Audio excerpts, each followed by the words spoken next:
Nakikita kayo ng buong mundo. Pinagwardyahan niyo magnanakaw at drug addict. Nilagyan pa ng tubo. Paano kami nakakapasok niya? Hindi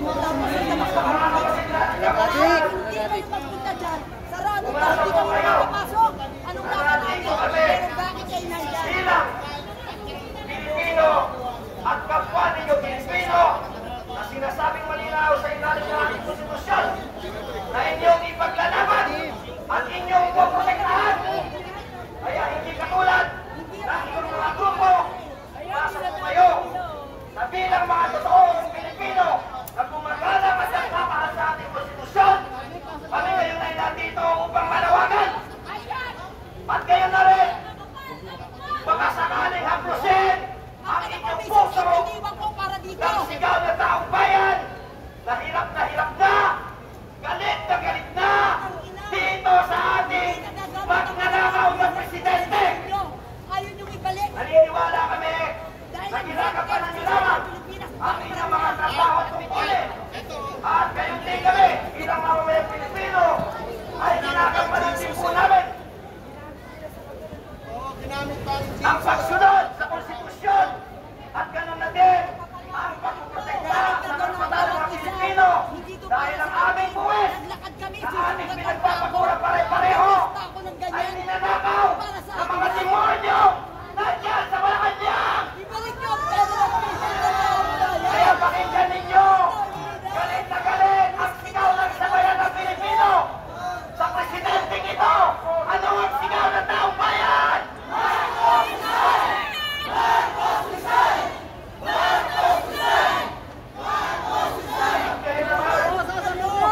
Ay nais po natin tawagan ang pansin upang mapagbigay ng kanilang salubin ang iba't ibang mga sektor na nandito ngayon sa pamumuno ng mga sektor ng mga Pilipino.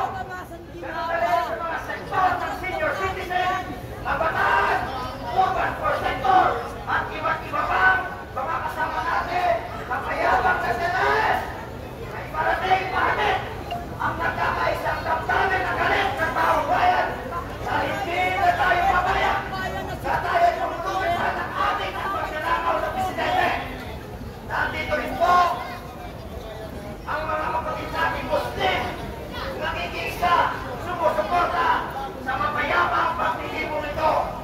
Ayun din pala lang mga kapatid na kapulisan, nagpapasalamat kami sa ibigay po ninyong oras na kami ay bantayan at nawa ay magpasukan ng kaguluhan at huwag tayong mahaluan ng mga magkukulo ngayong hapon na ito.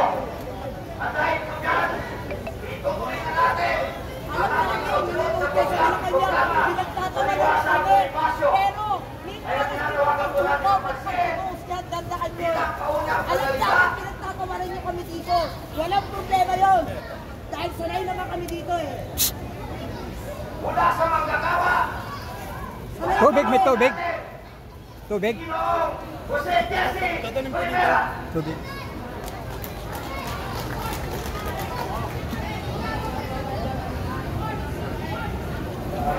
Para sa lahat, maraming salamat sa mga manggagawa na nandito ngayon. Anong sabi niyo? Maraming salamat sa mga manggagawa na Pero nung taong bayan yun, pag kinuha sa inyo credit card, dapat ibalik mo. samahan nila. Yan yung para sa mga sakit, lalo na sa Ating mga mga cancer. kapulisan, maraming salamat sa inyong lahat sa pagpatupad ng kaayusan sa langit ngayong araw na ito kung saan ito ay arawan sa ating mag-ibig na mag-asawa ni si Andres Bonifacio. Kaya kalungkot isipin Mabuong. sa ating gobyerno ngayon sa Luzon, Visayas at Mindanao. Laganap ngayon, hindi lang sa pagnanakaw, kung hindi tulisan pa. Wala na maasahan ang taong bayan siguro. Kami, mga driver at konduktor,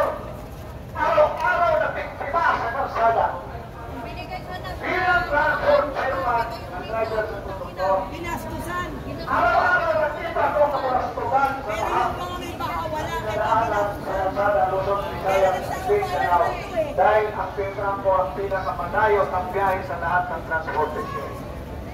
Dapat ko kasi dapat ang management na ito pinasukan na rin ng Timon.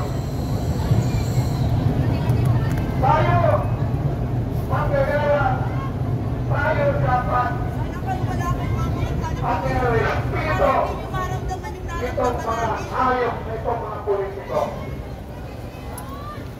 Bakit ganyo? Kahit itong mga pulis, manggagawa dito. Lahat tayo na hindi may-ari ng kumpanya, manggagawa tayong lahat. Dahil abogado kaya manggagawa niya dahil yan na nagsuspisyo doon sa manggagawa.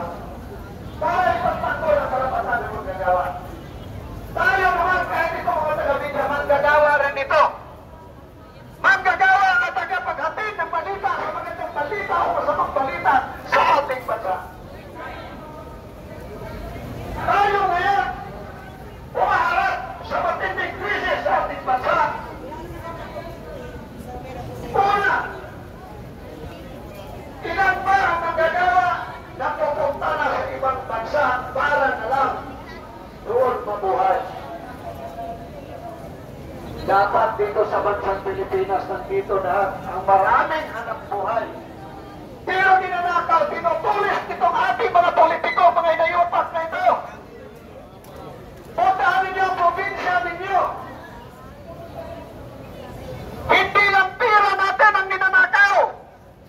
Pati ang kayamanan ng ating mga kalupahan ninanakaw na rin. Magtatayo kunyari ng building, pero pag makuha na ang mineral doon, nawawala na. Sino nakikinabang? Ang politiko at tayuhan. Hindi tayo mga mahihirap. Bakit pa tayo naghihirap? Ilan ang mining sa buong bansa natin?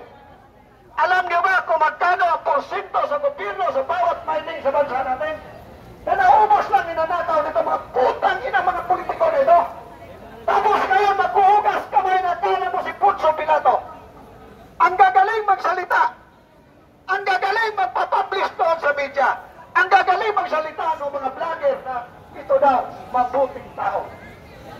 Mabuting magnanakaw pala ito. Bakit gano'n? Hindi niyo ba alam na lahat tayo inanakawan na? Hindi ba nakarating sa atin ang mga sweldo natin? Bawas na sa tax na nilulustay nilang lahat. Pero hanggang ngayon sa katagalan ng investigasyon sa Senado, sa Kongreso, ang mga maliliit pa lang, sap-sap pa lang ang nakukulong. Yung